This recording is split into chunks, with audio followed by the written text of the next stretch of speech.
got too many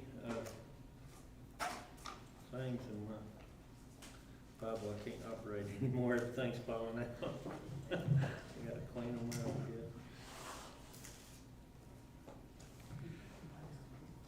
We're on lesson, let's see, number 7. If you get your book. In Psalms 57.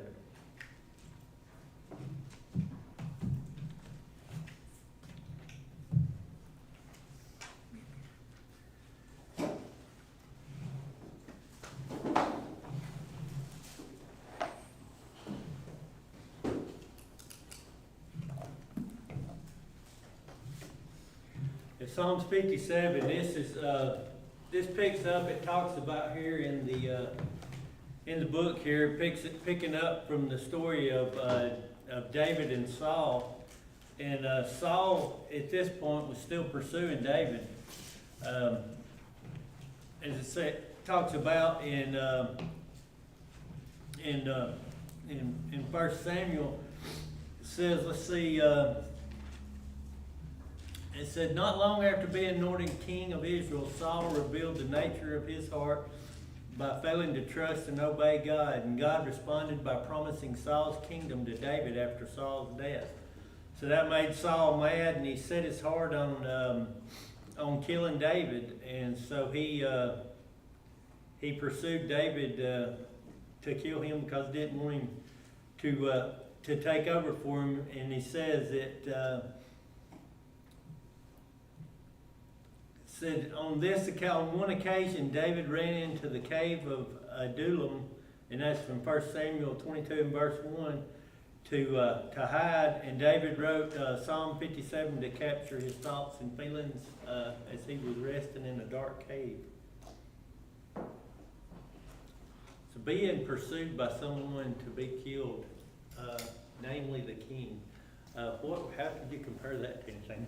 That's pretty big. To have the king sitting all of the people that is loyal to him, also hunting for you. Not just the king, all of his servants that was loyal to him, searching after David. We know David. He had some allies as well, a few here and there, a few allies that would help him out in different ways, but being pursued by the king, and because the king was basically mad because God was punishing him and was going to try to cut off the punishment that he had been promised. That I guess he figured in his head if David was dead, he couldn't take over my kingdom, and that wouldn't happen. So he was trying to go around what God had told him. And so he's after David, and David gets here to look back and to stop and to think and to be thankful for the different things God's done for you. And sometimes it may be some little something, or it may be something huge that I've seen those things too, where all you could do is just smile and thank God for some of the stuff he did, because there's no way in your head you could be. Yea, in the shadow of thy wings will I make my refuge unto thee. Yea, in the shadow of thy wings will I make my refuge until these calamities be overpassed. So David requested that God would be merciful to him and like help him to stay away from Saul at this point. And and it says here in the book here, it said David knew he was hopeless against Saul. So David already knew this was all in God's hands, and was counting on God to keep him safe from David at this time. And he even said that his soul, the deepest part of his being, trusted God. So all the way to his core, he trusted God to keep him safe. And now we're going to verse 2. It says, I will cry unto God most high, unto God that performeth all things for me. And let me get verse 3 too. part of verse 3. He shall send from heaven and save me from the reproach of him that would swallow me up. So it says the image of a bird under a shadow of a wing there is a comforting and encouraging perspective from of a young bird or whatever. And we know all kinds of times through different, there's different, I don't know if it's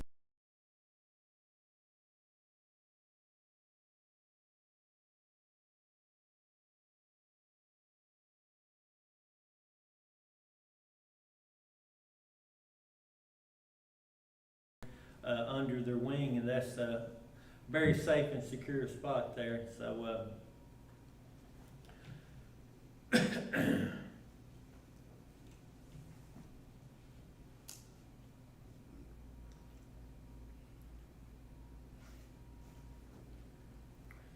it says, let's go back to verse 3. It says, he shall send from heaven and save me from the reproach of him that would swallow me up.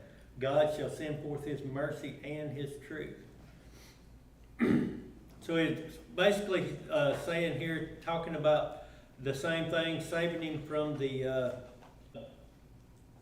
oh, that's in verse 4. Let me go. It's got 3 and 4 mixed together wrong here in the teacher's book, and it's getting me messed up.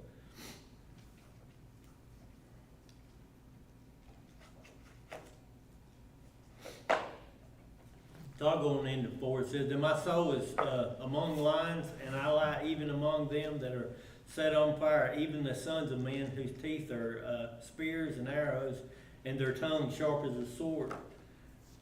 But it says where it's talking about the lions, there's what I was trying to find here.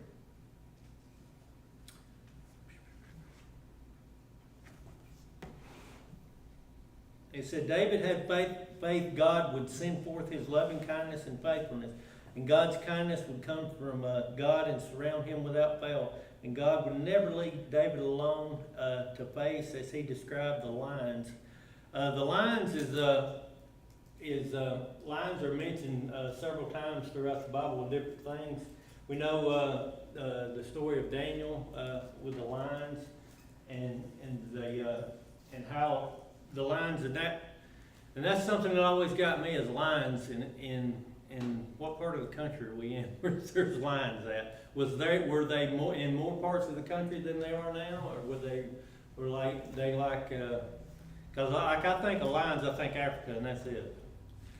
So I guess they. I'm not sure if they refer to a lion as like a mountain lion, a big cat. Yeah, or yeah. a lion, which you'd picture in Africa. Yeah. I never looked at that, to be honest with you. I know it's mentioned several times, talk about lions, and the ones in the lions then I kind of get, they captured those and brought them and put them in a pit to punish people with. And then you see a lot of the old I don't know if it's what you call a lot of the Greek things where they used to have all them battles and stuff and those big things, and sometimes they would use lions and put them on